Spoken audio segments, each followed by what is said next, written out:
Hi and welcome back. Today it's time for another bullet journal setup. I just realized that it was such a long time ago that I did one, and I really think they are so much fun to make, so why not?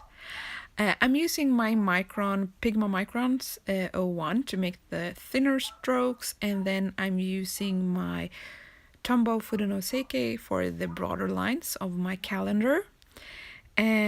And I'm also just writing out Monday, Tuesday, etc. And then I pick out some of my Pitt artist brush pens in a couple of colors that I think match the April theme. And I'm also just, doodling around a bit. It's no pattern or it doesn't make any sense. It's just to add a bit of color. And usually when I do this, it doesn't have to look perfect or even make sense, because usually when you add things on top of it, you don't really think about it. It just adds a little something. And then beforehand, I have made a little scribbly. What do you call it? I have actually written April beforehand, so that, because sometimes when you write, you're not really pleased with how it looks. So I prefer to do that in pencil before I use my markers. And this month I am using a ton of the printables from Cocoa Daisy. So I have just, printed them out on sticker paper, so I don't have to worry about glue or anything, and it really sticks very nicely.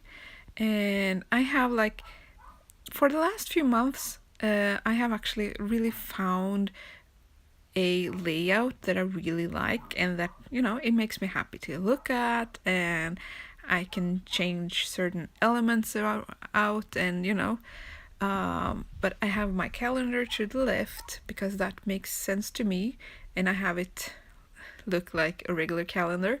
And then I think this is meant to be a bookmark for A5 binders, but I think it's so pretty and it adds so much fun and color to the page, so I really like to use that to the center. And then I usually fill out the space underneath my calendar, or if there's a space on top, I would really like to fill that out as well. And here I didn't really like the gap between the washi tape and the flowers that I cut out, so I'm just filling that in with a bit of color. And those flowers were actually from lilacs. Are they called lilacs? They are from one of the A5 pages from the free printables, and I have just fussy cut them out because I think they look really cool there. And this other part is also from one of the A5 pages. And then I have these cute little owls. One my 3-year-old just stole right from the right before I even got into filming, so I can't say no. And the cloud and the leaf, they are from the subscriber printables. And I mean, you can print these however many times you want to, so they are perfect to make your stash last longer. And for a bullet journal setup, I think that it's nice to have something. It doesn't bulk up, and as it's on sticker paper, it's very easy to move things around before I decide on where I want to have them. And I really like to have a notes section, so I'm using one of the clouds for that. And I'm just filling in the outlines with a very bright light, maybe blue, and just writing notes and making a little arrow.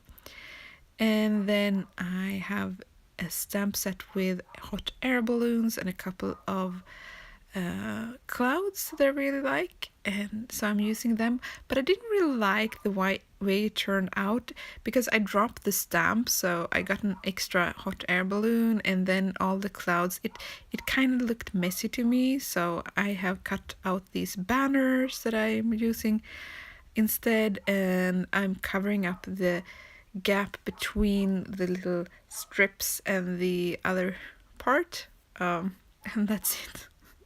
it was a very quick